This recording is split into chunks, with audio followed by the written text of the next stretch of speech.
Sorry guys, this video got to be a little bit long, but there's a lot of great information in here, including some recent relevant Twitter information towards the end of the video, so make sure you stay tuned. Also, make sure you like and subscribe these videos if you're finding value in the content, and make sure you leave comments for the algorithms below. Also, finally, my membership will be active as of Monday, so be on the lookout for that membership video, and if you want to, click on it and join for the Discord perks and the free private videos, and of course all the emojis and badges that are going to come with that offer as well. Thanks, guys. What's up, YouTube? My name is Uncle Smokey, and this is Uncle Smokey Stock Trades. And before I start this video, I would like to say, I am not a financial advisor, and this is not financial advice. So please take what I say with a grain of salt, and do your own DD.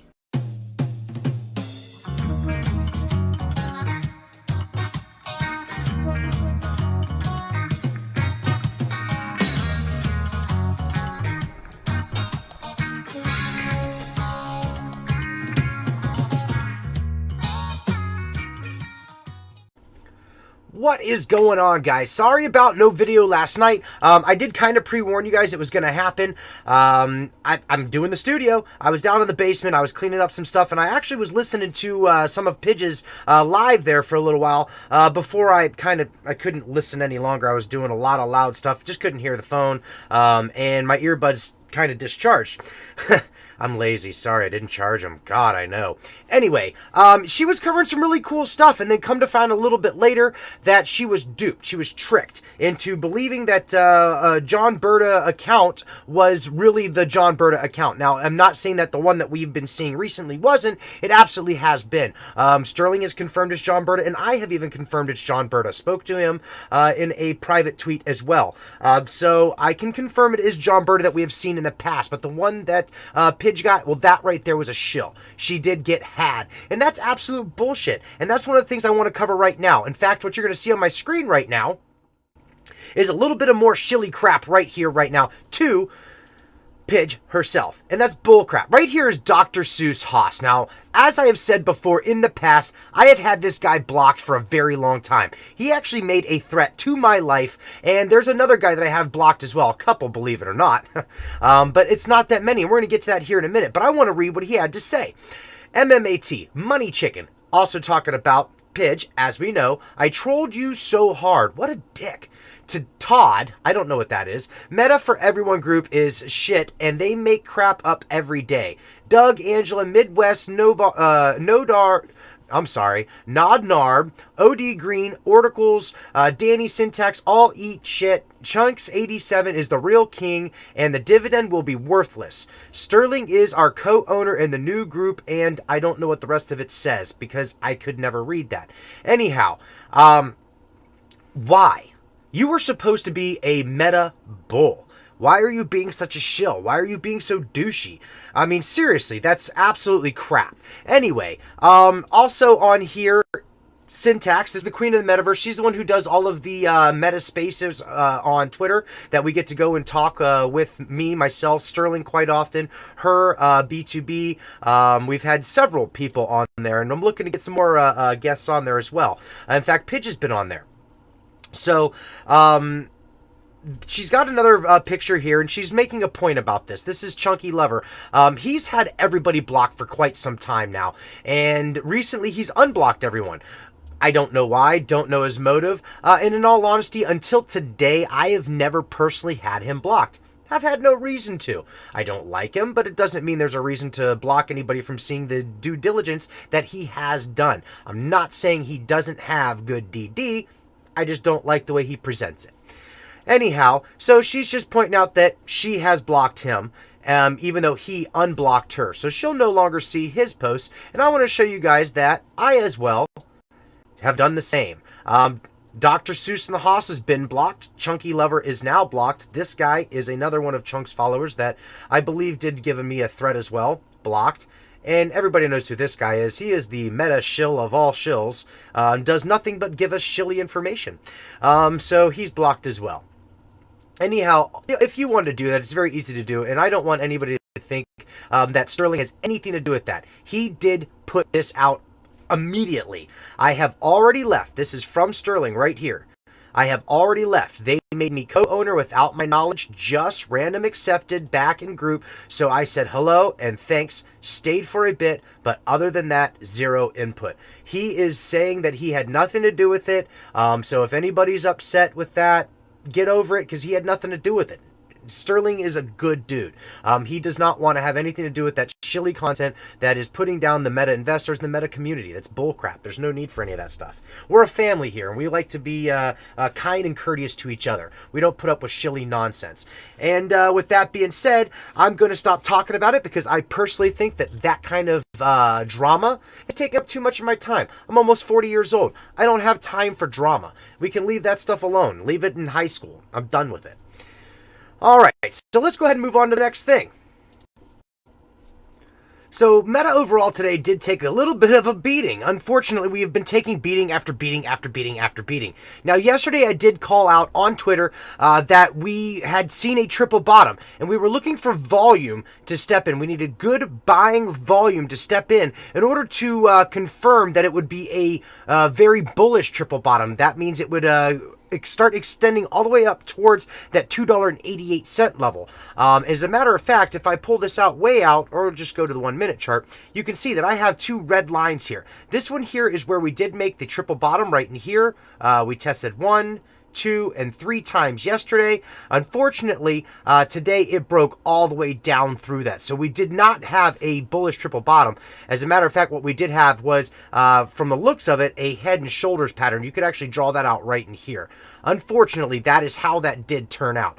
And you could take that either way. Now, does that absolutely mean that it is not going to turn around? No. As a matter of fact, look right there. You got a big old fat green candle right there, closing up 1.21% right now in the after hours. This could simply be just a fake out breakout. This could be what shorts do and hedge funds do to bring the stock down even further. They're trying to snuff out everybody. They're trying to create all kind of stop loss triggers left and right. That's all that's happening right here. And that's what's been happening, is stop loss triggering, hedge fund manipulation, shorts just absolutely obliterating our freaking stock. And they're not just doing it to us. They're also doing it to many other small cap stocks. Now, I'm not going to say that it's all shorts doing that. I don't want anybody to think that I 100% blame short selling for the problems that we're having in the market. There are a lot of things going on in the world today, but unfortunately, when it comes down to the meme stocks and the stocks that draw a lot of attention on Reddit and YouTube, those are going to be the stocks that are getting extra attention from the market manipulators as well. They don't want to see these things run up into the areas where they're going to have to pay high dollar amounts to cover these stocks. They are winning keeping it down this far, and that's what they're currently trying to do now, is they're trying to keep it down. Now, I did say the other day that I don't feel that the hedge funds have been tackling this as hard as they have been in the past. I want to rephrase that. I want to clarify what I said. What I mean is they're not doing it through the dark pools. The dark pool data has been significantly lower. And the problem with that is that means they can hide it through a 2-week channel across the NASDAQ, across the open exchanges. Remember, they don't have to report all of it. It's all self-reported.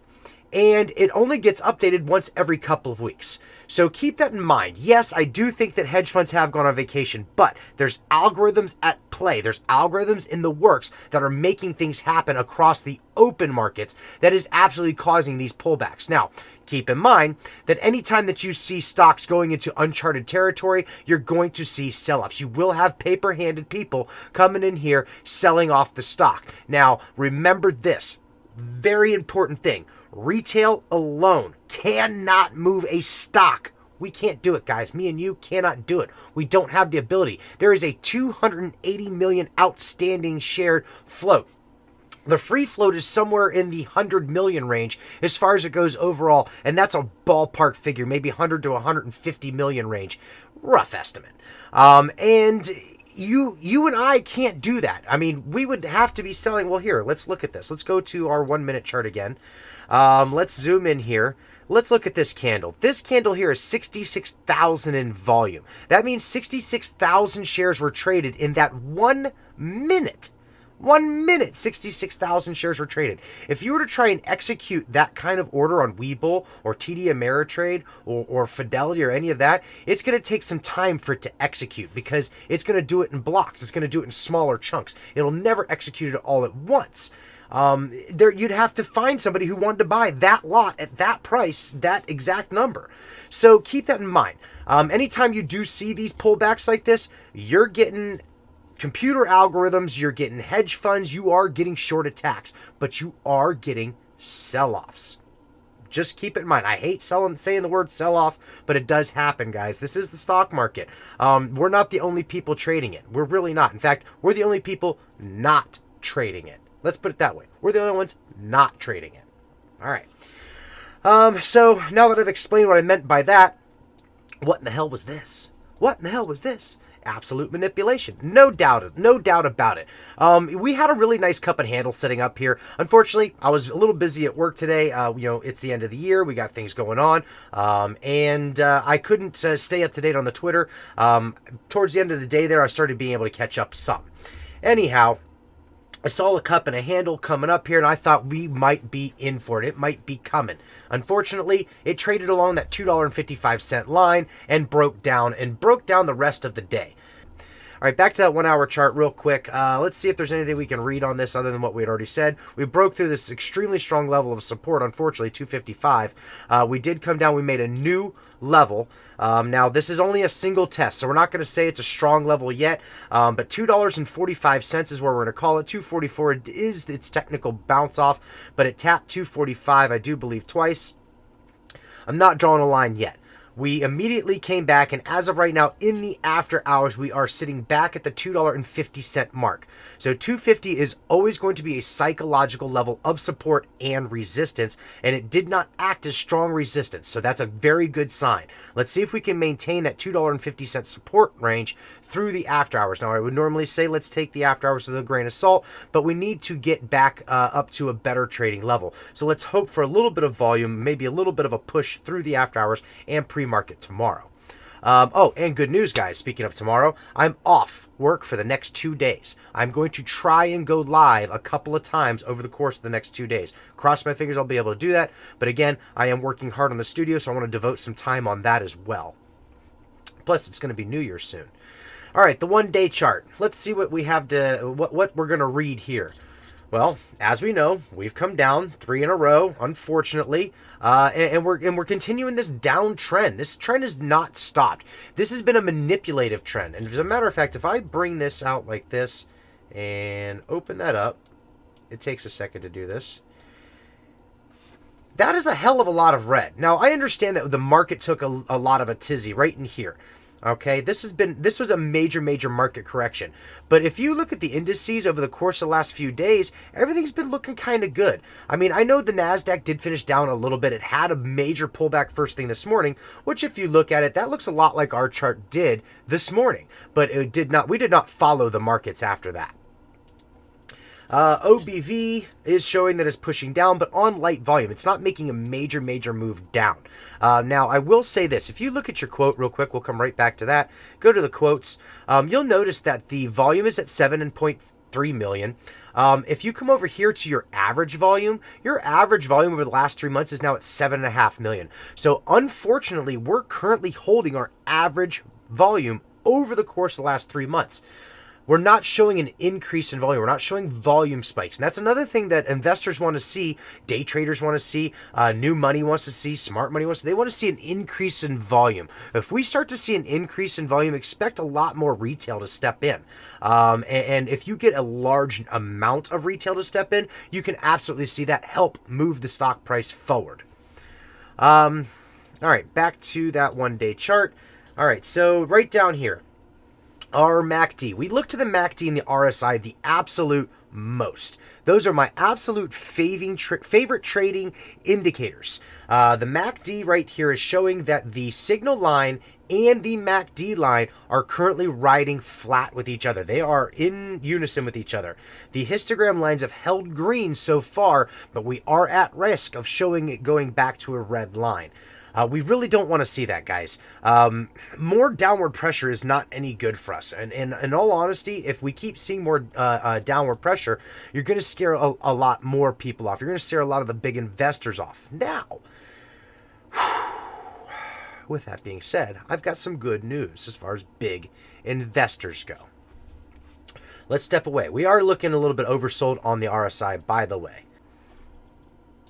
Options chain. All right, so again, bullish day in the options chain. We've very rarely seen bearish days, and that generally happens right around the witching. That's generally when we see our bearish options days, and that's because there's a lot of hedging going on. Now, today was actually a pretty bullish day, especially considering what we saw in the underlying stock. Now, I want you guys to keep in mind, anytime you see the stock coming down further and further, that's going to bring the price of the options down as well. And if you'll notice here, if you go out to April, this would be a very good time to start buying some options for some future strikes. So, if you look right down here, you can see 2,000 in open interest right at that $3 strike, and another 3,200 in open interest at that $10 strike. If you go and look at the adjacent puts over here, you don't see anything. I mean, literally anything. There's next to nothing over here, guys. You got 295 and 30. That's it. There's some bullish sentiment going on in the options chain. Now, I will tell you that today the largest put that was traded was 250, and it looks like it was on a spread, 0.25 by 0.40. That's an actual type of play. I'm trying to think of what it's called. It's not a vertical. I can't think of it. I'll think of it, and when I do, I'll update everybody on one of the next videos. Anyhow. What I want to share with you guys today is the time and sales in the options chain. This is something I've kind of looked past a little bit, but was reminded of it a little bit earlier today, that I should start really looking into the options chain time and sales, like I do with the ticker tape when we see some abnormal price action. Well, they have the exact same thing for your options chain, and it's right here. So if you go through here, you can read this and you can see when and where your options were traded, what their delta was, what the implied volatility was, and what the cost of the underlying stock was. And if you look right down here, you'll notice that at its stock's lowest point is you're going to see a lot of options traded in here. Every time you see it hit these low points, you're going to see heavy options action. And that just kind of supports my theory, and it's basically the truth, that when this underlying stock comes down, you're going to see a lot of people buying way out expiration of the stock because it's cheap. It's absolutely cheap. If we go up here and look at that April strike, look at this. Bid and ask, 15 cents, 10 cents. You buy it at 15 cents. That's for the $10 strike in April. If we get anything, any good PR, one announced contract, the dividend gets announced, and it's huge. That's all it takes. That's all it takes. And April is next quarter. Just saying. And finally, take a look at the current expiration date. So on January 21, we're going to expire, which is still a couple of weeks away, so you got some time. But what I really want you to pay attention to is look at the open interest that we're seeing right here. The $3 strike has 8,300 in open interest. The $4 strike, 12,000, almost 13,000. The $5 strike, almost 14,000. Someone is expecting a big run up in the very near future. We've got a lot of open interest hanging out here. And what you want to take in consideration is anytime we do get a run up into these numbers, hedge funds have to buy the underlying stock. They have to cover that position as it comes into that. As of right now, we have no worries of them having to cover anything because we're sitting so far below a current strike. We're currently sitting at, call it 250. If we were to start to run up towards that $3 strike, you're going to start to see a lot of market makers and hedge funds having to buy the underlying stock. That is 8,000 times 100. That's almost 1 million shares they have to purchase at that current price right then and there. So that way they can show that they have the stock to give in case anybody wants to exercise their options. They have to have the stock so people can exercise. Now, If that starts to happen and more volume pours back in, or they have to start covering whatnot, or not covering, I'm sorry, buying, that's not covering, that's buying the stock to make sure they have shares for people to prove that they have them. Yeah, okay. Anyway, he keeps that going. She'll move on to the now 1.3 million that has to be purchased. And then if that continues on towards that $5 area, now you've got another, 1.4 million shares that have to be purchased. So right in there, you've already got about 4 million shares, rough estimate, that would have to be purchased within $3 of a stretch. Now, as fast as it's gone down, it can go up. Okay, just always keep that in mind. But when it goes parabolic, it will come down just as fast. Now, we do still have a couple of weeks, like I said, to start seeing some of this stuff roll into the money.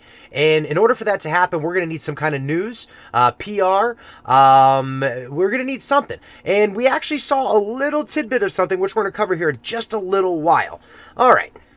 Let's get away from these charts. These charts are ugly. Here is FinViz confirming that semiconductors, the overall semiconductor sector, was red as well. So we are seeing semiconductors red too. So you can take that into consideration, the reason why we saw some more of a pullback. So always keep in mind that you don't always just look at the ticker, look at the overall sector, and then look at the overall market. Okay, the indice itself. So indice, a little bit red, had a good pullback this morning. So did we. And the sector itself was pretty red. Next thing, Ortex. You know what? Let's move past Ortex real quick. I want to cover this real quick. So on the buyer section today, we had some pretty big buys. Now, none of these are new positions. These are all add-on positions. But what's important is look at the companies that added on. Over the course of the last 2 days, we've had iShares Morningstar Small Cap. We've had BlackRock funds increase. We've had Tilt Flex shares. This is a new position. BlackRock funds increase again. So you got 2 different BlackRock fund increases. Now keep in mind, these do have click for advisories, which means there is a gigantic number somewhere around here. And BlackRock is one of our largest holders when it comes right down to institutional ownership. Also, Sun America today, Dimensional today, Dimensional again, and I swear just a little bit ago I saw Alliance Bernstein, but that could have been because it was on lock. I'm not sure. I don't see him now, so maybe I was absolutely mistaken. Could have been looking at a different stock. Anyhow, we're seeing a lot more institutional ownership, a lot more institutions come in and buy the stock. This is the smart money. This is the money that you are supposed to follow. And when they're coming in, buying more, and they're increasing the value of their positions, that shows that they're bullish as well. Not all of these are short positions. Most of these don't disclose as short positions. You've only got a few short positions that are fully disclosed here. Let's see here. In fact, let's go to short interest.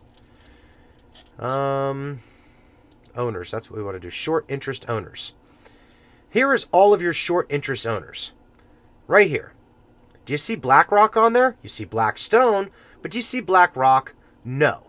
Citadel? Yes. Wolverine? Of course. Cutler? Yes. Jefferies? Of course. Jane Street? Of course. We know these are all of our short holders. Now, there's another one that you don't see on here. I wonder why. Maybe it's because they haven't disclosed their short position yet. I don't see it on here yet. A 13F should be coming out for Carisdale Capital here in the very near future. That's what we're waiting on. They should be disclosing their short position too. And if they don't, then they are just screwing up again. They are going to get another lawsuit again. And I'm good with that. Screw Carisdale Capital.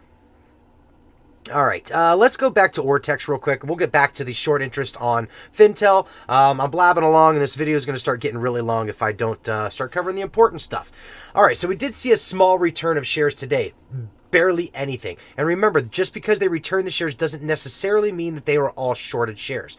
Sure, there may have been some minor coverage. The stock is cheap right now. It would be foolish for some of these small hedge funds that are smart enough to know to get out when it's smart to not get out when it's smart. They've made their money, they've made their profits, and they're going to bail a little bit.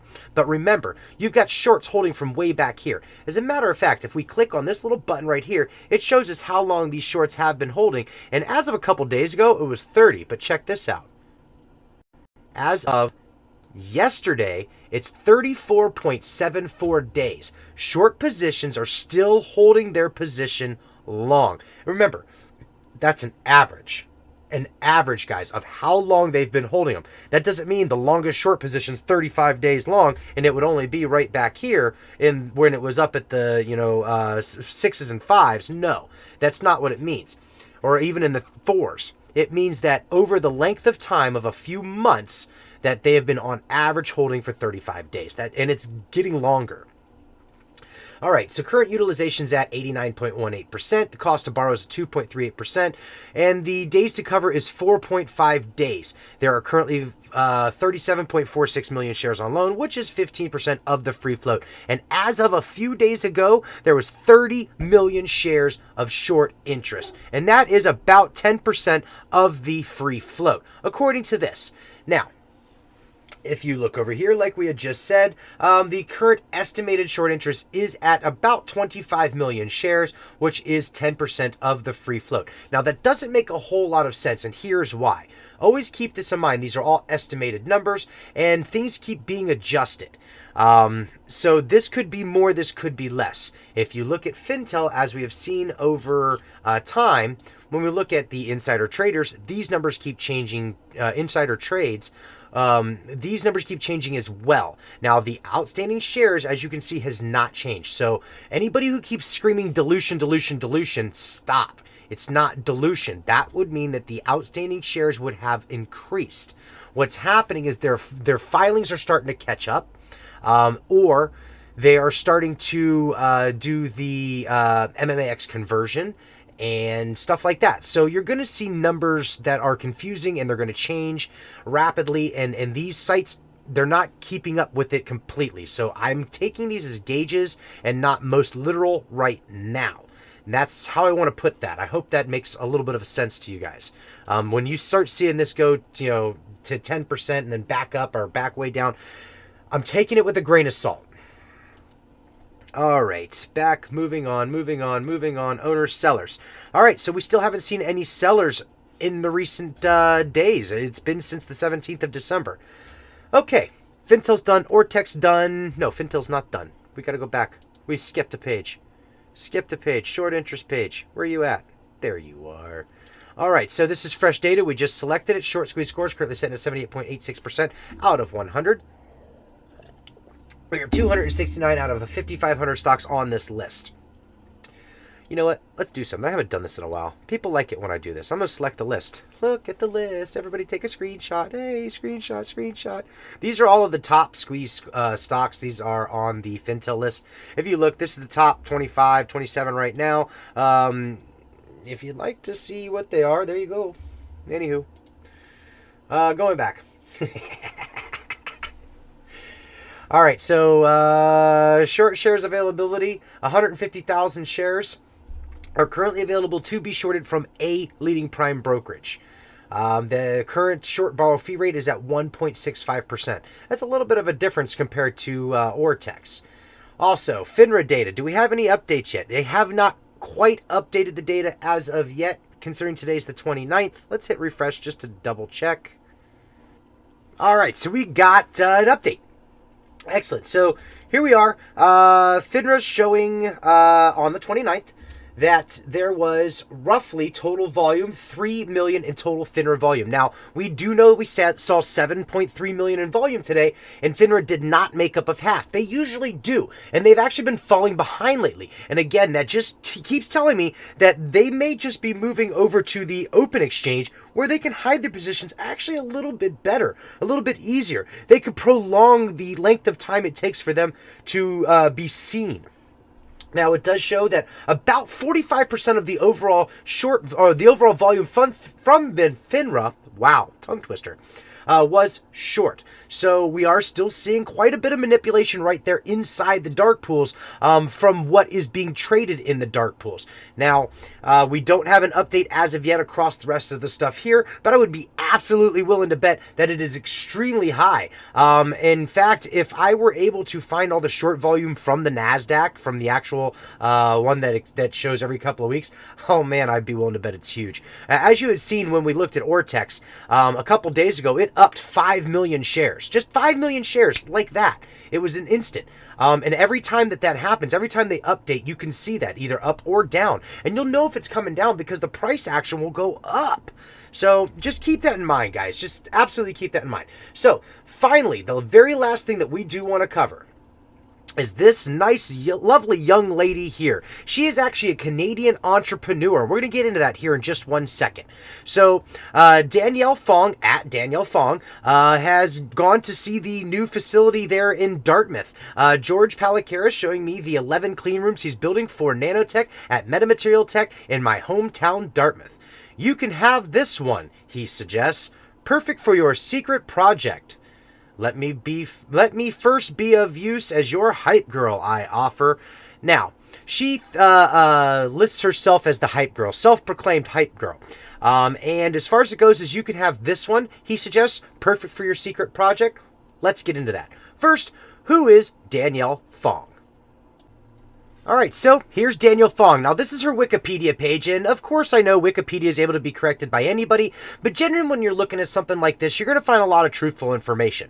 So we're just going to take it for what it is, and now I'm going to give you a little bit of information on who Danielle really is. So Danielle was born in Halifax, Nova Scotia, and raised in Dartmouth. She actually dropped out of high school to get enrolled into Dalhousie University. So she is one smart cookie. Now, back in 2009, out of Berkeley, California, she co-founded LightSail Energy. LightSail Energy was a company that was designed to help take energy and store it in a different way. And they were actually backed by Nova Scotia's Innovacorp. And you'll know Innovacorp through Metamaterials. So it's no surprise that George has a little bit of a relationship with Danielle. Now, here's the other thing that you'll notice inside that tweet, that they were said, perfect for your secret project. I wonder what the secret project is. Well, unfortunately, LightSail was a failure, according to many sources. In 2014, they deemed it that it did not come to fruition.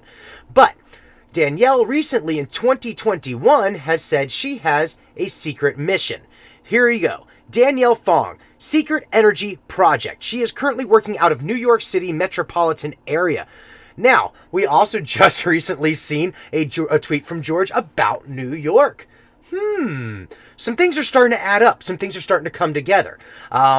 Could he just be saying, have a happy new year? Could be. Could he be referencing something more towards this? Absolutely could be. We really don't know. We know how George likes to have some cryptic tweets out there, right? Right. Anyhow, so this is who Danielle is. I definitely think that there might be something going on, considering that she had a previous runnings with Innovacorp. She was funded by them for a previous project that didn't pan out, unfortunately, but she's pretty smart. She actually, it looks like she's got something up her sleeve now. She's got her secret energy project going on. And as we know, Metamaterials Inc. is absolutely devoted to solving the energy crisis. And that's all I got for you today. Make sure that you like, subscribe, and comment for the algorithms below. It's absolutely imperative that you guys do that. It's what gets these videos out to more people. The more you like and subscribe and comment, the more people get to see it. Peace.